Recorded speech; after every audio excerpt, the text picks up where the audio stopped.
Hello दोस्तों, मैं आपका भाई ऋतिक स्वागत करता हूं आपके अपने YouTube channel agriculture on top knowledge में। तो मेरे प्यारे साथियों, जैसे कि आप देख रहे हैं हमारे यूट्यूब चैनल पर आपको क्या लगातार वीडियो मिल रही हैं यूपी गेटेट के एग्ज़ाम के लिए, आईसीआर एग्ज़ाम के लिए, या अदर स्टेट के भी स्टूडेंट हैं। ठीक है, तो आपके लिए जो आप जेईट है, एमपीपीएटी है, ठीक है, जो अदर स्टेट के एंट्रेंस एग्ज़ाम होते हैं, बीएससी एग्रीकल्चर या बीएससी अदर जितने भी एग्ज़ाम हैं, ठीक है, उनके लिए वीडियो आपको क्या यूट्यूब चैनल पर क्या लगातार मिलती रहती हैं। अगर आप इंटर में क्या है पेपर दे चुके हैं तो आप यूपी कैटेट की तैयारी कर सकते हैं, क्योंकि यूपी कैटेट के फॉर्म क्या आ चुके हैं और उन्हें आप भर कर मेरे साथ जुड़ सकते हैं। फ्री ऑफ कॉस्ट, बिल्कुल फ्री तैयारी कर सकते हैं। आप नोट्स भी पा सकते हैं। इस नंबर पर क्या हमें मैसेज कर सकते हैं, आपको क्या नोट्स प्रोवाइड हो जाएंगे। तो तो दोस्तों, आज की हमारी क्लास होने वाली है पशुपालन से होने वाली है। कौन सी? 8वीं क्लास होने वाली है। तो इस क्लास के अंदर देखेंगे हम पशुओं के सींग रोधन, यानी कि डिसबर्डिंग। ठीक है, डिसबर्डिंग यानी कि हम जो पशुओं के सींग हैं उन्हें जमने से किस किस तरह से रोक सकते हैं। इससे रोकने के कई फ़ायदा होते हैं। एक तो जब पशु आपस में लड़ते हैं तो उनके सींग क्या है, टूट मतलब फंसते नहीं हैं आपस में। जब लड़ते हैं तो उनमें क्या डैमेज हो जाते हैं और क्या है कुछ हानियाँ का पहुँच जाती हैं। तो जो हम सींग को हटाने की क्रिया को क्या कहते हैं? डिसबर्डिंग कहते हैं। क्या कहते हैं? डिसबर्डिंग कहते हैं। जो सींगों को हटा देते हैं उसे क्या कहते हैं? डिसबर्डिंग कहते हैं। ओके, तो सबसे पहला तरीका रासायनिक विधि द्वारा। कुछ ऐसे केमिकल होते हैं जिनसे क्या हम पशुओं के सींग पर क्या लगाते हैं और उसके बाद क्या है वो सींग नहीं जमता। तो इसमें कौन कौन से केमिकल हैं दोस्तों, इसमें देख लेते हैं। पहले सबसे पहला केमिकल है इसका, सबसे पहला जो केमिकल है बात करते हैं NaOH, यानी कि NaOH KOHO, यानी कि कास्टिक पोटास का उपयोग क्या किया जाता है। इसमें जो है कब क्या करते हैं, जब 7 से 15 दिन की क्या है उम्र होती है। किसकी? जब 7 से 15 दिन का क्या उम्र होती है उस बच्चे की, जो गाय भी आती है भैंस भी आती है, उसकी 7 से 15 दिन के अंदर क्या हम इसे क्या इन केमिकल को क्या लगा देते हैं इसके सींगों पर। जैसा आप क्या इस तरीके से देख सकते हैं, ये केमिकल के थ्रू क्या नष्ट करा गया। फिर उसके बाद क्या सींग नहीं जमते हैं। ओके, उसके बाद आगे चलते हैं। अगली है गरम छड़ द्वारा। इसमें क्या करते हैं, गरम छड़ लेते हैं हम, उसमें क्या है गरम छड़ कर लेते हैं और उसे क्या पशु के सींग पर क्या लगा देते हैं। पशुओं के सींग जहाँ पर क्या पशुओं का सींग होंगे उस जगह लगा देते हैं। उससे क्या सींग का जमाव नहीं होता। जो उसकी क्या है टिश्यू होते हैं, जो टिश्यू होते हैं जो सींग वाले होते हैं नष्ट हो जाते हैं। इसमें क्या क्या एडवांटेज है, क्या क्या क्वेश्चन पूछे जाते हैं, इस तरीके से इसमें बात करते हैं पॉइंट है।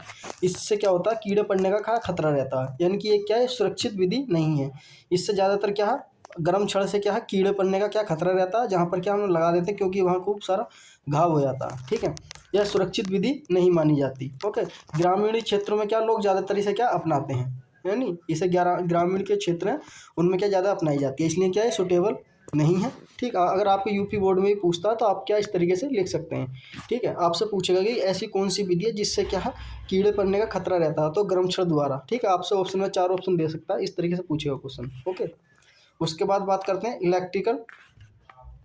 इलेक्ट्रिकल डीहर्नर विधि। ठीक है, इसका जो टेम्परेचर रखते हैं हम कितना रखते हैं, 1000 फ़ारेनहाइट तक क्या धातु को गर्म करते हैं 10 सेकंड के लिए।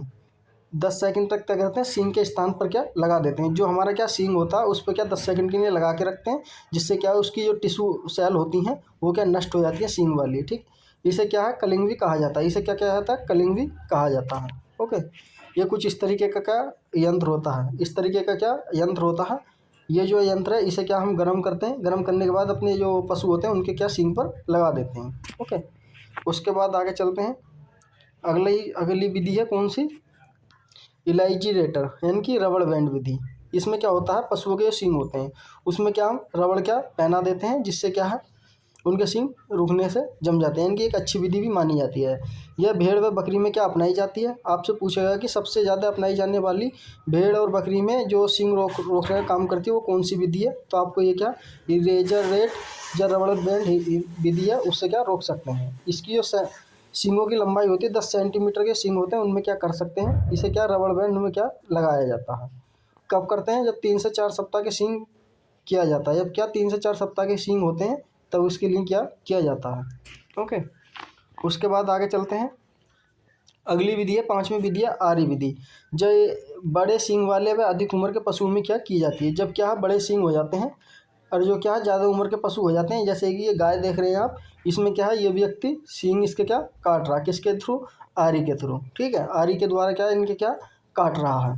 ठीक, ये जो विधि है बड़े सींगों के लिए, जो बड़े सींग हो जाते हैं तब और अधिक उम्र के पशु हैं उनमें क्या की जाती है। ठीक, उसके बाद आगे चलते हैं।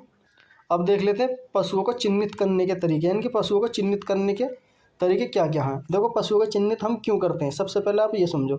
पशुओं को चिन्हित इसलिए करते हैं कि हम जान सकते हैं कि ये पशु हमारा ज़्यादा दूध देता है। ठीक है, ये पशु क्या हमारा क्या बोलते हैं गर्भवती है। ठीक है, ये पशु क्या है हमारा इस तरीके का, यानी कि उसे क्या पहचानने के लिए क्या हम सींगों को चिन्हित करते हैं। ठीक, सबसे पहला टैटूइंग करना, यानी कि जिसे बोलते हैं गोदना। ठीक है, जैसे क्या आप अपने हाथ पर कुछ भी गुदवा लेते हैं, ठीक है, किसी का मतलब नाम लिखवा लेते हैं, इस तरीके से क्या गोदना होता है। यह गाय भैंस में कानों के अंदर क्या किया जाता है, जब गाय भैंस के कान होते हैं उनके अंदर क्या किया जाता है, टैटूइंग सुई से किया जाता है। एक टैटूइंग सुई होती है जिसके द्वारा क्या किया जाता है, एक क्या स्थायी विधि होती है।